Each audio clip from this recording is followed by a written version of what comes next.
Hi, it's Steve. Today we'd like to show you how to change the defrost board on your refrigerator. It's a really easy job. All we're going to need is a 1/4-inch nut driver, a number 2 Phillips screwdriver, maybe a small flat blade, and a pair of needle nose pliers. Let me show you how we do it. Now before we begin this repair, the first thing we'll need to do is to disconnect power to the refrigerator. So pull it forward and unplug it, or locate the electrical panel, turn off the appropriate breaker, or remove the appropriate fuse. Now once we've done that, it's best to remove all of the items on the upper shelf. And then using our 1/4-inch nut driver, we're going to remove that control housing and take it out of the refrigerator altogether so that we can change the socket. So we begin by removing this 1/4-inch hex head screw that secures the housing to the ceiling of the fresh food compartment.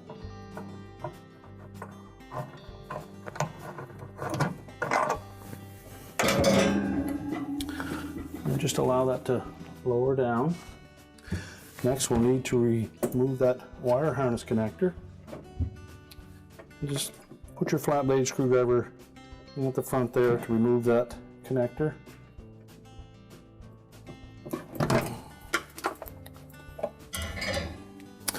And then pull it away from these 2 mounting studs at the back. You'll note that there are 2 cutouts that fit into that. Then next we'll need to pull the capillary tube out of the holder at the very back, and then we have the housing in our hands. At this point we can take it out and do the repair on a suitable work surface.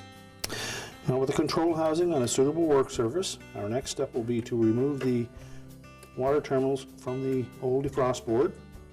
So using our needle nose pliers, we'll pull the 2 individual terminals off.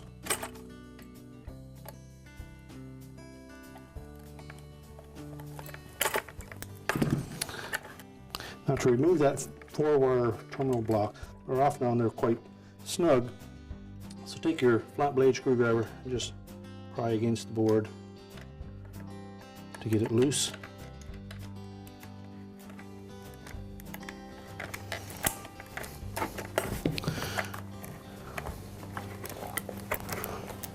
And then pull it off. Now next we'll flip that housing over and we'll remove the 2 Phillips screws from the bottom.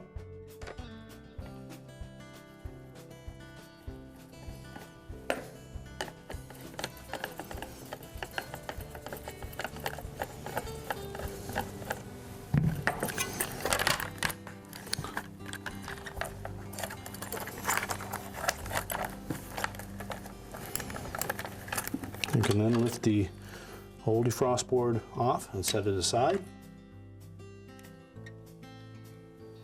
We'll position the new one in the same location, and it is shipped with some longer screws, and on this model we do not need to use those. We can reuse the originals.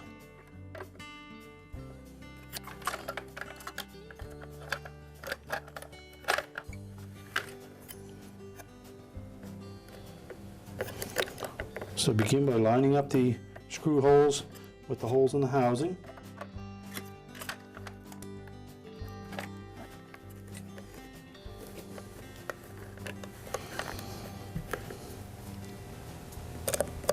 And then reinstall the screws.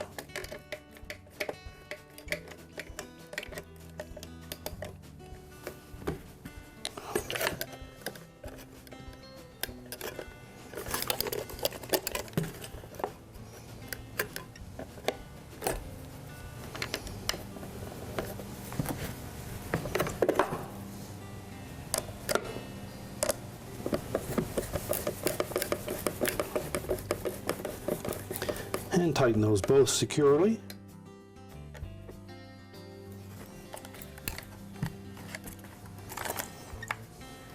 Now, depending on your model, you may need to use the wire harness adapter to connect to that board. On this particular model, there are individual wires that will connect to the board, so we don't need that adapter.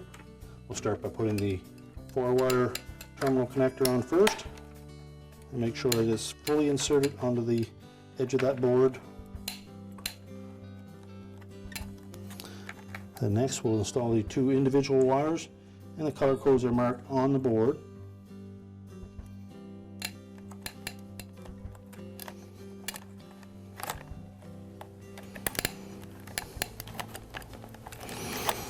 Again, make sure that they're on there nice and snug.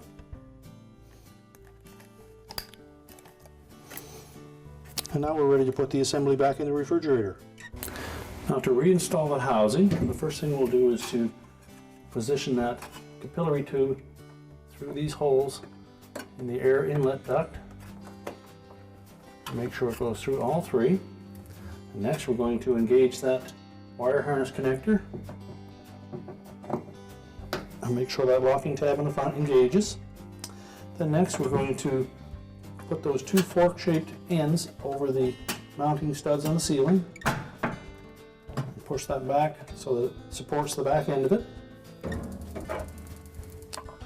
Next we'll take our 1/4" hex head screw, insert that into the opening at the front, push it all the way through so that we can see the top of it and line it up with the hole in the ceiling, and then secure it in place. Tighten that securely. Next we'll reload the refrigerator and we can plug it back in. We're now ready to reconnect the power and our repair is complete.